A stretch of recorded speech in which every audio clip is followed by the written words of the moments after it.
ప్రతి సంవత్సరం ఏప్రిల్ 8న అంతర్జాతీయ రోమా దినోత్సవం జరుపుకుంటారు. ప్రపంచవ్యాప్తంగా ఉన్న రోమా ప్రజల సంస్కృతిని గౌరవించడానికి మరియు వారు ఎదుర్కొంటున్న సమస్యలపై అవగాహన కల్పించడానికి ఈ రోజును కేటాయించారు. దీనికి సంబంధించిన ముఖ్య విషయాలు ఇప్పుడు తెలుసుకుందాం. మొదటి సదస్సు 1971 ఏప్రిల్ 7 నుండి 12 వరకు లండన్ సమీపంలోని చెల్స్ ఫీల్డ్లో మొదటి వరల్డ్ రోమానీ కాంగ్రెస్ జరిగింది. ఈ చారిత్రాత్మక సమావేశానికి గుర్తుగా ఏప్రిల్ 8ని ఎంచుకున్నారు.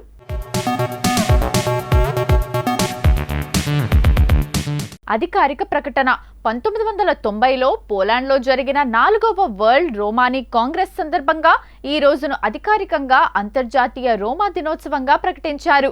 రోమా ప్రజల గుర్తింపు. రోమా ప్రజలు ఐరోపాలో అతిపెద్ద మైనారిటీ సమూహం.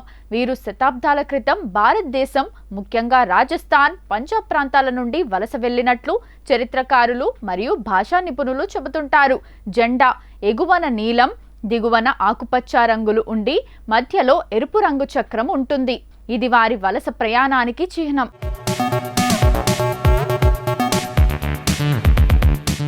గీతం గెలెం గెలెం అనేది వారి అధికారిక గీతం. సంస్కృతి వేడుక. రోమా ప్రజల ప్రత్యేకమైన భాష, సంగీతం, నృత్యం మరియు కళలను ఈ రోజున ప్రదర్శిస్తారు. సమస్యలపై అవగాహన. రోమా ప్రజలు సమాజంలో వివక్ష, పేదరికం మరియు మానవ హక్కుల ఉల్లంఘనలను ఎదుర్కొంటున్నారు. ఈ సమస్యలను ప్రపంచం దృష్టికి తీసుకురావటం ఈ రోజు ముఖ్య ఉద్దేశం. జ్ఞాపకార్థం. రెండో ప్రపంచ యుద్ధ సమయంలో నాజీల చేతిలో ప్రాణాలు కోల్పోయిన లక్షలాది మంది రోమా ప్రజలకు ఈ రోజున నివాళులర్పిస్తారు. ప్రస్తుత స్థితి. నేటికి చాలా దేశాల్లో రోమా ప్రజలు విద్య, వైద్యం మరియు ఉపాధి అవకాశాల్లో వివక్షకు గురవుతున్నారు. అంతర్జాతీయ సంస్థలు UN, EU వంటివి వీరిని సమాజంలో అంతర్భాగం చేయటానికి మరియు సమాన హక్కులు కల్పించడానికి కృషి చేస్తున్నాయి.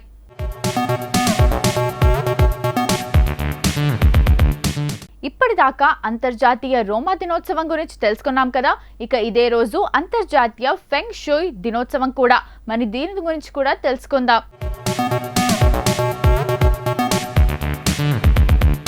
ప్రతి సంవత్సరం ఏప్రిల్ 8న అంతర్జాతీయ ఫెంగ్ షూయ్ దినోత్సవం జరుపుకుంటారు. పురాతన చైనీస్ కళ అయిన ఫెంగ్ షూయ్ ద్వారా మన జీవన శైలిని ఎలా మెరుగుపరుచుకోవచ్చో అవగాహన కల్పించడం ఈ రోజు ప్రధాన ఉద్దేశం. దీనికి సంబంధించిన ఆసక్తికరమైన అంశాలు ఇప్పుడు తెలుసుకుందాం. ఫెంగ్ షూయ్ అంటే ఏమిటి? ఫెంగ్ అంటే గాలి, షూయ్ అంటే నీరు. ప్రకృతిలోని శక్తులను క్రమబద్ధీకరించడం ద్వారా మన ఇల్లు లేదా పనిచేసే ప్రదేశంలో సానుకూలతను పెంచుకోవటమే ఈ విద్య యొక్క సారాంశం. దీనిని చైనీస్ వాస్తుశాస్త్రంగా కూడా పిలుస్తారు.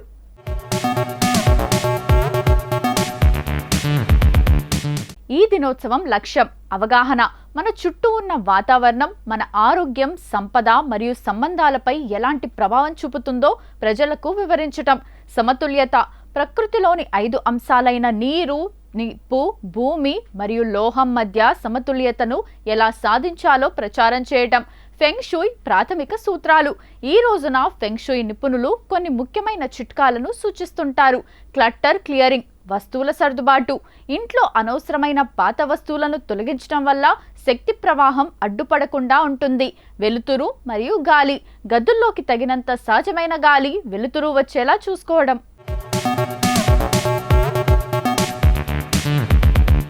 ప్రవేశ ద్వారం. ఇంటి ప్రధాన ద్వారం ఎప్పుడు శుభ్రంగా, ఆకర్షణీయంగా ఉండాలి. ఎందుకంటే అక్కడి నుంచే శక్తి లోపలికి ప్రవేశిస్తుంది. కొన్ని ప్రసిద్ధ ఫెంగ్ షూయ్ చిహ్నాలు. చాలా మంది ఈ దినోత్సవం సందర్భంగా తమ ఇళ్లలో శుభప్రదంగా భావించే ఈ కింది వస్తువులను ఉంచుకుంటారు. లాఫింగ్ బుద్ధ సంతోషం మరియు సంపద కోసం. మనీ ప్లాంట్ ఆర్థికాభివృద్ధి కోసం. 3 కాళ్ల కప్ప ఐశ్వర్యం కోసం. విండ్ చైమ్స్ ప్రతికూల శక్తిని తొలగించడానికి.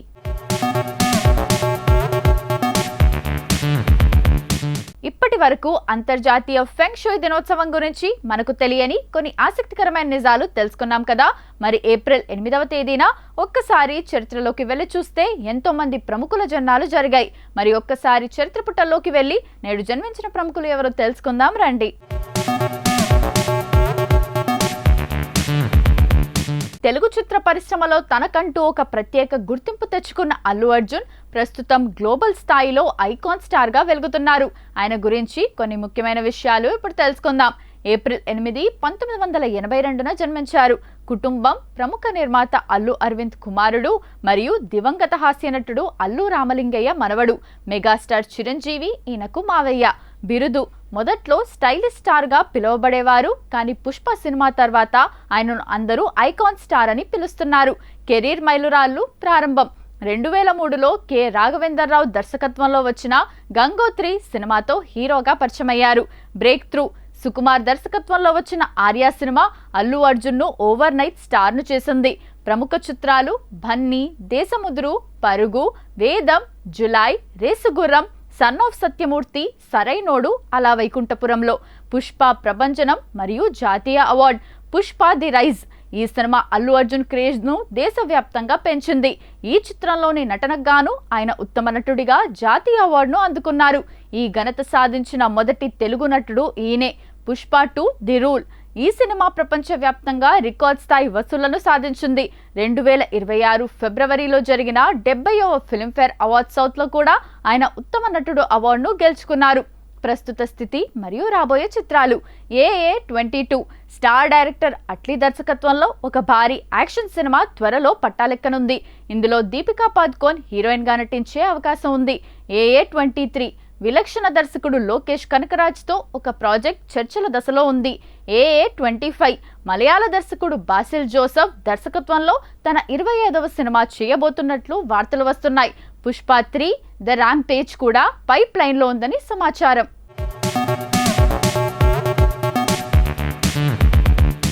ప్రపంచ శాంతి కోసం, మానవ హక్కుల రక్షణ కోసం తన జీవితాన్ని అంకితం చేసిన గొప్ప నాయకుడు కోఫీ అన్నన్. ఐక్యరాజ్యసమితి చరిత్రలో అత్యంత ప్రభావవంతమైన సెక్రటరీ జనరల్స్లో ఆయన ఒకరు. ఆయన గురించి కొన్ని ముఖ్యమైన విషయాలు ఇప్పుడు తెలుసుకుందాం. ఏప్రిల్ 8, 1938న ఘనా, ఆఫ్రికాలో జన్మించారు.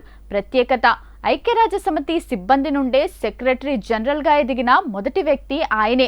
ఐక్యరాజ్యసమితి సెక్రటరీ జనరల్గా కోఫీ అన్నన్ వరుసగా 2 పర్యాయాలు ఐక్యరాజ్యసమితి 7వ సెక్రటరీ జనరల్గా పనిచేశారు. ఆయన హయాంలో జరిగిన కొన్ని కీలక పనులు మిలీనియం డెవలప్మెంట్ గోల్స్ MDGs, ప్రపంచవ్యాప్తంగా పేదరికాన్ని తగ్గించడానికి, ఆరోగ్యాన్ని మెరుగుపరచడానికి 8 లక్ష్యాలను నిర్దేశించారు. HIV ఎయిడ్స్ పోరాటం, ఆఫ్రికా మరియు ఇతర దేశాల్లో ఎయిడ్స్ మహమ్మారిని అరికట్టడానికి గ్లోబల్ ఫండ్ను ఏర్పాటు చేయడంలో కీలక పాత్ర పోషించారు. శాంతి స్థాపన, ఇరాక్ యుద్ధం వంటి క్లిష్ట సమయాల్లో శాంతిని నెలకొల్పడానికి మరియు దౌత్యపరమైన పరిష్కారాల కోసం తీవ్రంగా కృషి చేశారు.